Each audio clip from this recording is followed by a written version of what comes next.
Hello guys! Tara at magluto tayo ng napakasarap na chop suey na maraming chicken liver at partneran din natin yan ng isdang pritong tambakol at meron din tayo dyang pipino para super yummy yung ating isda dyan. So pwede natin yan isawsaw sa toyo at may kalamansi at may konting sili tas may pipino. Naku, napakasarap nito guys. So ito po yung aming ulam today para sa aming lunch. Ayan, talagang pag may isda po tayo, meron din dapat tayong gulay. So napakasarap ng chop suey natin dyan guys kasi talagang dinamihan ko yung atay kasi yung twins ko mahilig din sa liver ng chicken kaya dinamihan ko na din yung ating chicken dyan. So tara na guys at samahan niyo po ako magluto and enjoy watching na rin po. So kung bago pa lang po kayo sa aming channel, huwag niyo po sanang kalimutan mag-like, comment, share at pa-follow na rin po ng ating page para lagi po kayong updated sa aming bagong mga videos. So ayan na nga guys, so nagpainit na tayo dyan ng ating kawali at naglagay na tayong mantika at pag mainit na, igisa na natin dyan yung ating bawang. Ayan. So, 5 cloves na garlic yung ating ginamit dyan at 2 pirasong medium size na onion. Ayan, sinabay ko na yan dyan. At pagkatapos, ilagay na rin natin dyan yung ating hinugasan, yung ating nilinisan na atay ng manok or yung liver, chicken liver. Ayan, naglagay akong konting toyo at hinaluhalo ko na yun guys. And maglalagay tayo dyan ng paminta at maglalagay din ako ng oyster sauce.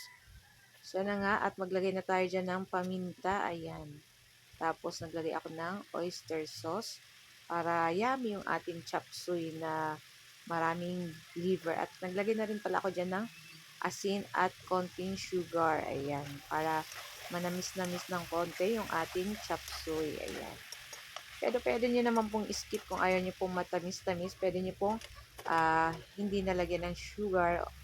Nasa sa inyo po kung ano po yung gusto nyong panlasa. Or yung kung anong gusto nyo pong luto. Ayan. So, after nyan guys, ilagay na rin natin dyan yung ating mga gulay na pig-slice ng ganyan. Ayan. Medyo marami rin yung ating gulay. Ayan. Kayo po ba guys, ano po bang ulam nyo today? Ayan. So, ayan na nga yung ating gulay dyan. May sayote, may carrots, may repolyo, may red bell pepper.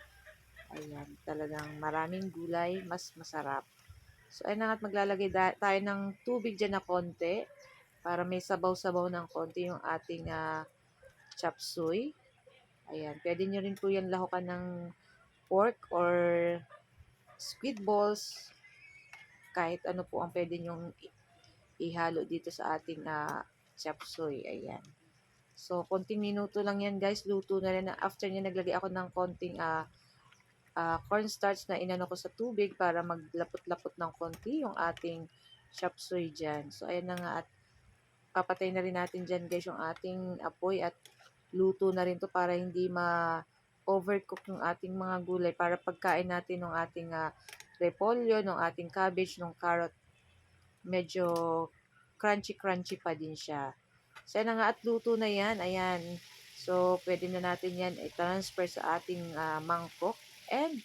At ayan na rin yung ating pritong isda. Ayan, naprito ko na yan guys kanina pa.